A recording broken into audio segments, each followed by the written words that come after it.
As professional recruiters, we are constantly trading our time for money, and sometimes without even knowing it. Sometimes we make bad choices and trade a lot of our time for a relatively small amount of money. And other times, we might spend relatively little time recruiting on a position that earns us a larger fee. Ideally, we gravitate over time towards clients and candidates that are easier to work with, those who truly value our services. In those situations, we earn more money, feel more appreciated for our hard work, and we enjoy it more.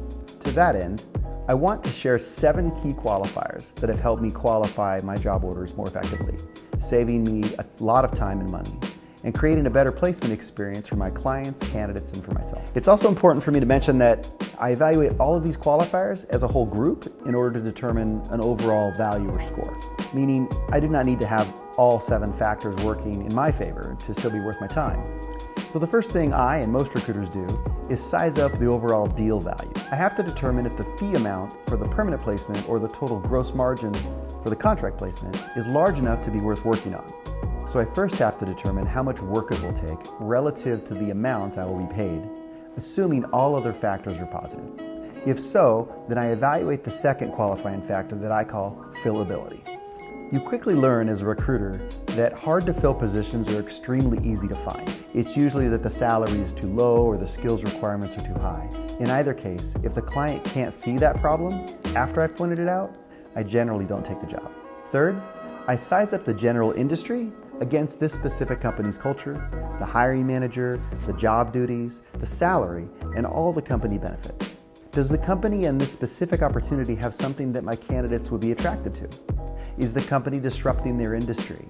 Is the manager someone I think my candidates would like to work with? Is the job itself interesting and exciting? They don't necessarily have to get 10s out of 10s on these questions, but they do need to have above average score for sure. Fourth, I look at the working relationship I have with that company. Is this an existing client that trusts me? Is this a new client willing to give me their trust? Are they willing to take my suggestions about the hiring process, or are they trying to get me to conform to theirs? If their processes are not going to really inhibit my success, it's not necessarily a negative. Other times, there may be a specific process that would clearly work against my efforts and the success of the placement experience. Fifth, I look at the quantity of jobs they're giving me. Obviously, if they give me 3 job openings with identical requirements, the odds of me filling at least one are far greater, and I'll likely fill all 3, especially when I'm working on these jobs exclusively. Similarly, even if there are 3 different job orders from the same company, that carries more weight and deserves more of my attention than only getting 1 job order from that company. In short, you might overlook other lower scores in your evaluation when there is more than 1 job to work on. Sixth is urgency. Is the client ready to hire? Are they still waiting on internal approvals or external contracts that need to be signed before the client can actually onboard a new employee? Last is exclusivity. Oftentimes, recruiters value exclusivity too much in the wrong situation. Exclusivity means very little on an extremely rare skill set with very low salary, for example. But as long as that is not the case, helping your client understand the benefits to them of being exclusive with you is truly a game changer for your recruiting desk. You need to help your client understand that exclusivity with one capable recruiter, you, has far greater odds of placement than giving the same job to 3 different recruiters who all know that they're not exclusive. Because every great recruiter already has exclusive and retained clients, and they will always prioritize their time to service their exclusive clients first. Exclusivity takes the form of a contained or retained search.